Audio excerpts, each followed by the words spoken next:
কে যে কি রান্না করব শুধু জিভে পানি আসবে, আমার নিজেরই অলরেডি পানি চলে আসছে। তারপরও ভিডিওটা শেয়ার করবো, দুর্দান্ত, আশা করি সবার অনেক বেশি ভালো লাগবে। তো প্রথমে তেল দিয়ে দিলাম, তারপর পেঁয়াজ, কাঁচামরিচ, রসুন কুচি আর দিয়ে দিলাম চেপা, দিয়ে এটা তেলের মধ্যে দিয়ে দিলাম একটা লাড়া সাড়া। তো আজকে যেটা করলাম পাতুরি বানাবো, চেপা দিয়ে কুমড়ো পাতা দিয়ে পাতুরি। আর এই পাতাগুলো কিন্তু নিয়ে আসছিলাম দেশের বাড়ি থেকে। বলছিলাম যে সবগুলো জিনিসই আমি আস্তে আস্তে শেয়ার করবো। তো এটা এই যে একটু তেলের মধ্যে কষে তারপর দিয়ে দিলাম পানি। পানি দেওয়ার পরে এবার এখানে সব মশলা এক এক করে দিয়ে দিব। সবাই বলে ময়মনসিংহ শুধু শুটকি আর চাপাই খায়, শুটকি আর চাপার মধ্যে যে কি স্বাদ সেটা যদি জানতো লোকেরা তাহলে মনে হয় না আর এটা ছাড়তো, চেটে পেটে পাতিল সহজ খাইতো। যাই হোক, সব মশলা দিয়ে এবার এই পেঁয়াজ রসুনটা ভালো করে কষিয়ে নিব। তো কষানো আমার হয়েই গেল, এবার এটা সিদ্ধ হওয়ার জন্য দিয়ে দেবো একটু পানি। খুব বেশি পানি দেবো না, কারণ এটাকে আবার জাল করতে হবে।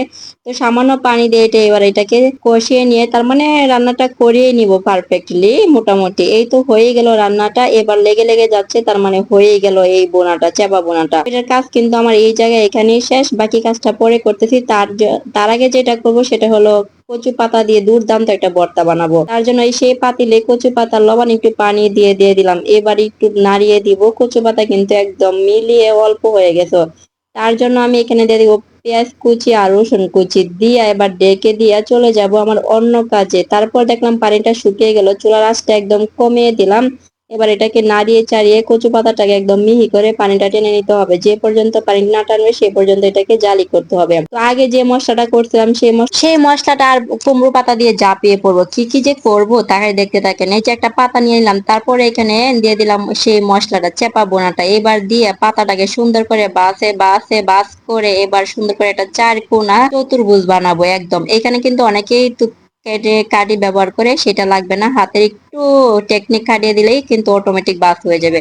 তারপর আরেকটা দেখিয়ে দিলাম, এই যে এভাবে ঠিক আমি যেভাবে বাসটা করতেছি এভাবে বাস করে নেবেন। আর এখানে কোনো তুৎকারি ব্যবহার করতে হবে না। এক এক করে আমার হয়ে গেল সবগুলা পাতুরি। এবার চলে যাব এটাকে তেলের মধ্যে চাপিয়ে পড়ার জন্য, কারণ এবার শুধু তেল দিয়ে বাসলেই আমার খাওয়াটা ওকে হয়ে যাবে। আর এখান দিয়ে যে কচু পাতা বসিয়ে দিচ্ছিলাম সেটা দিয়ে একদম টেনে টুনে একদম করে কড়াইটা লেগে গেছে, তার মানে হয়ে গেল ভর্তাটা। এবার এটা বানানোর পালা। তো তার জন্য একটা শুকনো মরিচ ভাজে নিলাম, আর দুইটা পিঠা ছিল সেটাও গরম করে নিলাম।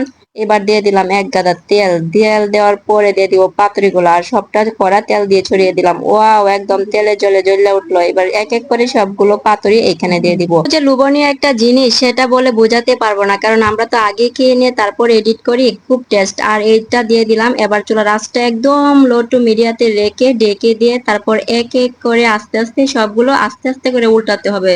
তাড়াহুড়া করতে গেলে কিন্তু ভেঙে চুরমার হয়ে যাবে, এটা তাড়াহুড়ার কাজ না, একদম রিল্যাক্সে করতে হবে। তো এক এক করে সবগুলো পাতুরি আমি আস্তে ধীরে সুস্থে উল্টিয়ে দিব, যেন প্রত্যেকটা জায়গাতেই থাকে আর ভিতর থেকে কোনো মশলা যেন বের না হয়। তারপর এখানে আরেকটু তেল দিতে হবে, তেলেরই কেলা এটা, পাতাটাকে মুচমুচি করতে হবে। এবার আমি এই যে কচু পাতাটা আগে টেনেছিলাম সেটা দিয়ে চাপিয়ে পুরো মরিচ দিয়ে, মরিচের মধ্যে লবণ দিয়ে ভালো করে মেখে কুচি কুচি করে ওই কচু পাতার মধ্যে দিয়ে দিব। আর রসুনগুলো একটু আস্তে আস্তে ছিল, সেগুলোকে একটু চটকিয়ে দিব যেন সবগুলো মিহি করে মেখে যায়। এই কচু পাতার ভর্তাটা এতটা টেস্ট, দুর্দান্ত, একদম দুর্দান্ত। তার উপরে দিয়ে দিলাম একটু তেল, দিয়ে দিলাম পারফেক্ট হয়ে গেল একটা জলা। এটা দিয়ে এখন গরম ভাত অনায়াসে পেট ভরে খেতে পারবে না। আর এইদিকে পাতুরি যে বসিয়েছিলাম সেই পাতুরি গুলাও কিন্তু এক পিস একদম হয়ে গেল। তো অপর পিসটা উঠানোর জন্য আমি একটু আস্তে আস্তে করে নাড়িয়ে দিব। তো আজকের এই রেসিপিটা কেমন হয়েছে কমেন্ট করতে জানাতে একদমই ভুলবে না। যদি ভালো লাগে লাইক কমেন্ট শেয়ার ও সাবস্ক্রাইব করে দিবেন। সেই সাথে একটা টিপস দেখাবো, তালের পিঠার সময় তালের পিঠা বাসি হলে সবচেয়ে বেশি ভালো লাগে। তার সেই বাসি পিঠাটা গরম করার জন্য অনেক কষ্টকর, তার জন্য বাতির উপরে একটা চালনির উপরে পিঠাটা দিয়ে দিবেন, তারপর একটু ডেকে দিয়ে পিঠাটা গরম হয়ে যাবে। আজকে এই পর্যন্ত।